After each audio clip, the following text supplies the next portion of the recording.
O Godzilla é conhecido como o rei dos monstros, mas o que acontece quando o rei encontra o seu carrasco? Nesse vídeo eu vou te mostrar as 7 criaturas que não apenas lutariam com o Godzilla, como elas poderiam matá-lo. E o número 1, bom, é o único monstro que o Godzilla realmente teme. Seja muito bem-vindo de volta. Todos nós conhecemos a regra de ouro do cinema. O Godzilla é invencível. Ele aguenta meteoros, sobrevive a buracos negros e se cura a partir de uma única célula. Mas será que ele é imortal mesmo? Nas profundezas do universo expandido, escondidos em roteiros rejeitados de Hollywood, jogos obscuros de Super Nintendo e nas linhas temporais mais sombrias dos quadrinhos, existem monstros projetados especificamente para anular a biologia do Godzilla. E hoje nós vamos classificar as 7 criaturas que conseguiriam matar o rei dos monstros. Vamos analisar desde o cancelado Griffon, passando pela titânica Magita até a lenda dos games, o Bagan. Vamos dissecar seus poderes e provar tecnicamente como eles destruiriam o rei dos monstros. E se você gosta de mergulhar fundo na lore dos kaijus, já esmaga esse botão de like agora mesmo, meu parceiro. Isso ajuda demais o canal a ficar mais forte que o Super Godzilla. Agora bora começar aqui a nossa lista.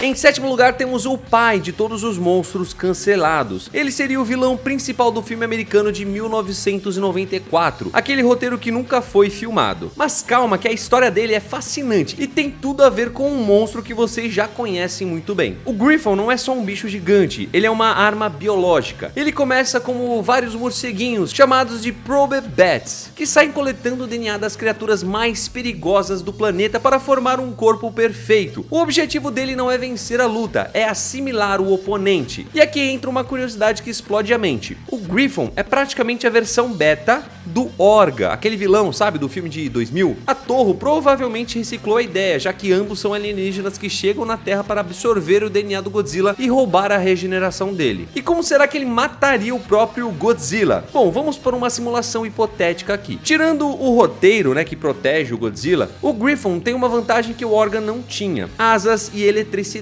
Na nossa simulação, o Griffon usa o voo supersônico para desviar do sopro atômico e bombardear o Godzilla com raios elétricos de suas asas, que é uma fraqueza bem clássica do lagartão. Com o Godzilla atordoado pelos choques, o Griffon pousa nas costas dele, né, que seria o ponto cego. Ele usa sua língua de hidra, que seriam várias cobras que saem da boca, para perfurar a nuca do Godzilla. E diferente do Orga, que tentou engolir o Godzilla inteiro e acabou explodindo, o Griffon faria uma drenagem cirúrgica. Ele sugaria as células G lentamente até o Godzilla virar uma casca seca. O Griffon assumiria a forma de um Godzilla melhorado e o nosso rei terminaria como um cadáver mumificado boiando no porto de Nova York. Seguindo aqui para o nosso 6º lugar, temos a antítese da vida, o Hedorah, o monstro de Smaug. Muita gente subestima o Hedorah por causa do filme psicodélico dos anos 70, mas tecnicamente ele é um dos inimigos mais quebrados da franquia. Hedorah não tem ossos, não tem órgãos vitais para esmagar e é imune a ataques físicos. Socos e chutes do Godzilla simplesmente atravessam a massa de lodo. E o pior disso é que ele é feito de lodo ácido concentrado. Lembram daquela cena clássica onde o sangue do Hedorah é tão corrosivo que derreteu a mão do Godzilla até o osso, galera? Mano, até o osso. E como será que ele conseguiria matar o Godzilla? Bom, vamos para uma simulação hipotética aqui. Imagine que não tem humanos com eletrodos gigantes para ajudar ele. O Godzilla tenta morder o Hedorah, a boca dele acaba derretendo e ele tenta usar o sopro atômico dele. O raio passa direto pela lama sem explodir. O Hedorah então muda para sua forma gasosa e envolve a cabeça do Godzilla. Ele começa a bombear ácido sulfúrico direto nas brânquias e nos pulmões do rei. O Godzilla morreria afogado na própria terra firme, dissolvido de dentro para fora, virando uma poça de lixo radioativo. Sem a ajuda da JSDF para secar o Hedorah, né, o Godzilla perde essa luta em 100% das simulações e das vezes.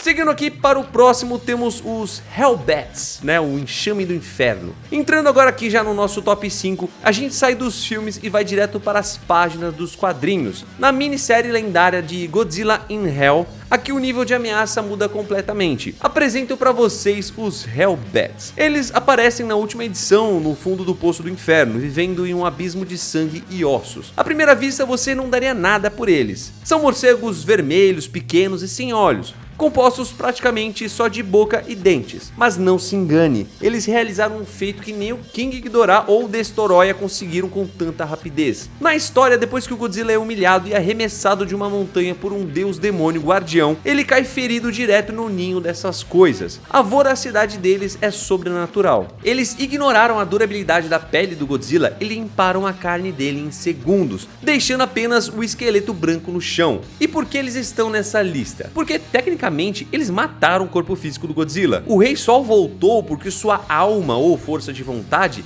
era tão forte que ele possuiu os morcegos de volta e reconstruiu o próprio corpo. Eles ignoraram a durabilidade física, que ele tinha através da voracidade absoluta em números infinitos. Num cenário físico, sem ajuda sobrenatural, o Godzilla acabou sendo reduzido a ossos instantaneamente. Ah, mas como é que ele voltou? Aqui a gente entra na parte mais insana, que vale também a pena mencionar no vídeo. O Godzilla só não perdeu definitivamente porque a alma e a radiação dele eram tão fortes que ele se recusou a morrer. A carne dele infectou os morcegos por dentro e de repente milhares de olhos se abriram nos Hellbats, todos com a pupila do próprio Godzilla. Ele possuiu o enxame de volta, forçando os morcegos a se fundirem e recriarem o corpo dele, formando o Hellbat Godzilla, um monstro feito de monstros. Foi com essa forma composta que ele disparou um raio atômico feito de milhares de microfeixes e destruiu o Guardião do Inferno. Mas o ponto permanece: se você tirar essa possessão espiritual da equação e jogar um enxame de Hellbats no Godzilla físico, mano, não sobra nada. E mano, uma pausa rapidinha aqui. A gente tá falando de monstros de filmes, roteiros e HQs,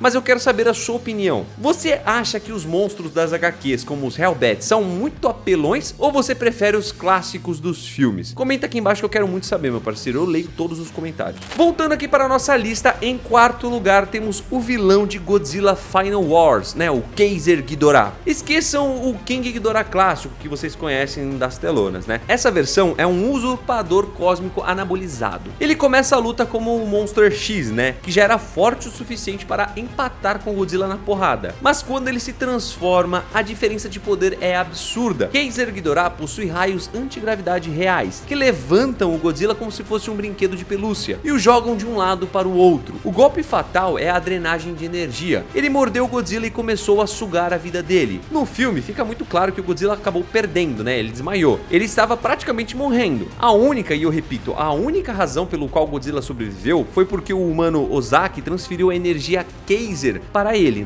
dando um power up milagroso pro monstro. Mano, e sem ajuda externa, provavelmente o Kaiser teria transformado o Godzilla em casca seca. Vitória limpa do dragão de 3 cabeças.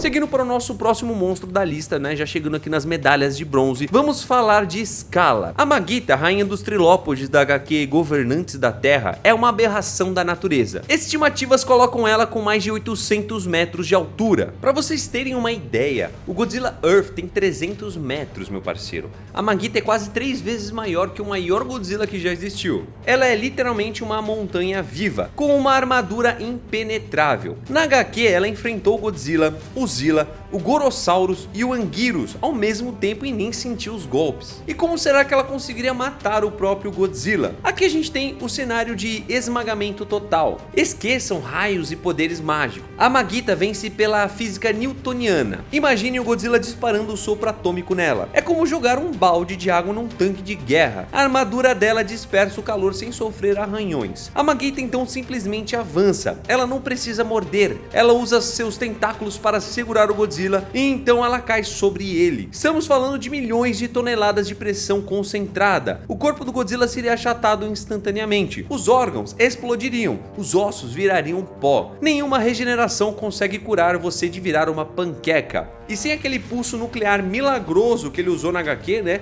o Godzilla vira uma mancha no asfalto. Seguindo aqui para o nosso próximo, chegamos na medalha de prata. O monstro mais cultuado e solicitado pelos fãs, o Bagan. Ele é o chefe final que a Toho tentou colocar em vários filmes, mas ele só apareceu de verdade no jogo do Super Godzilla. A origem dele já explica o perigo, uma fusão de células do Godzilla e do King Ghidorah injetadas em uma besta antiga. Ou seja, ele tem a regeneração imortal do Godzilla e os poderes elétricos do Ghidorah. além de uma armadura mais dura que diamante. No jogo, o Godzilla padrão não consegue vencer o Bagan, é matematicamente impossível. Os ataques do Godzilla tiram um dano mínimo. O jogador é obrigado a coletar células de energia para conseguir transformar o Godzilla no Super Godzilla, que seria uma forma bombada e cheia de espinhos. Isso prova que o Godzilla base não é páreo para o Bagan. Ele exige que o Godzilla evolua para um patamar divino para ter uma chance. O ataque Tempestade de Diamantes do Bagan é até hoje um dos golpes mais devastadores da franquia. E mano, como será que ele conseguiria matar o Godzilla? Imagine um X1 no auge. O Godzilla carrega o sopro atômico. O Bagan levanta o campo de força. Mano, dano zero. Bagan contra-ataca com a Tempestade de Diamantes. Estrelas de energia sólida cortam o Godzilla em pedaços. Como o Bagan também tem células G, ele consegue se regenerar tão rápido quanto o Godzilla. É uma batalha de atrito onde o Bagan bate mais forte e aguenta mais, sendo fatiado repetidamente até não conseguir mais se curar. Sem virar o Super Godzilla, o nosso lagartão não tem chance aqui.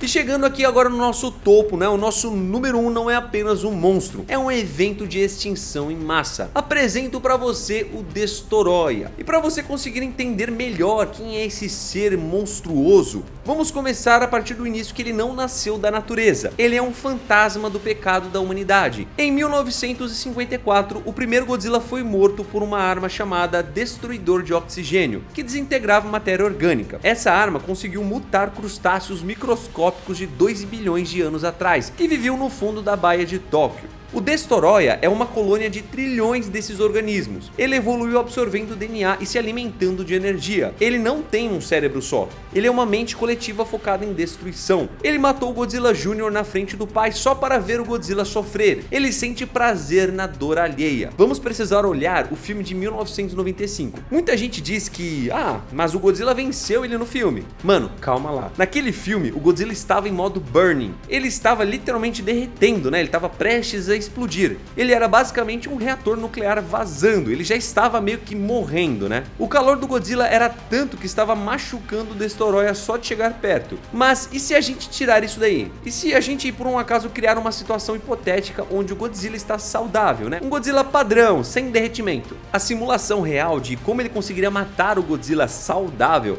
seria mais ou menos assim. Sem o calor de escudo de Meltdown, o Godzilla perde sua maior defesa. Numa luta justa, o Destoroyah dispara seu raio de micro-oxigênio. Esse raio ele não queima, ele destrói os átomos de oxigênio. O Destoroyah agarra o Godzilla com a cauda. Como o Godzilla não está pegando fogo, o Destoroyah não se queima. Ele segura firme e começa a drenar a energia vital até o Godzilla ficar fraco. Em seguida ele se divide. Milhares de formas menores cobrem o corpo do Godzilla, injetando micro-oxigênio direto na pele. O Godzilla começa a dissolver vivo, a carne borbulha e cai dos ossos. Por fim, a forma perfeita retorna para o golpe de misericórdia. Sem o calor extremo para afastar o Destoroyah, ele usa o chifre katana para decepar a cabeça do Godzilla ou usa o raio estomacal, a queima-roupa, para vaporizar o corpo. O Godzilla só venceu no filme porque ele virou uma bomba suicida. Num dia normal, o Destoroyah transformaria o Rei dos Monstros em uma pilha de ossos e espuma branca no fundo da Baía de Tóquio. Ele é uma arma perfeita. E aí está, de quimeras genéticas a demônios de oxigênio. O Godzilla pode ser o rei, né, mas a coroa dele está sempre em risco contra essas lendas. Agora eu quero ver a força dessa comunidade. Se você por um acaso aprendeu algo novo sobre monstros obscuros como o Magita ou o Griffon hoje, deixa o like aqui embaixo, meu parceiro. Ajuda muito o YouTube a entender que Kaiju e Monstroverso é um tema muito relevante para ele poder divulgar. E se você ainda não é inscrito, clica aqui no botão de inscrever-se e ativa também o sininho, mano, para você ficar por dentro de tudo que a gente vai estar postando aqui. Toda semana, na verdade não, agora não é mais toda semana, todos os dias a gente traz análises profundas sobre o Monstroverso e a Toho. Eu vejo você na próxima batalha hipotética de monstros. Fui!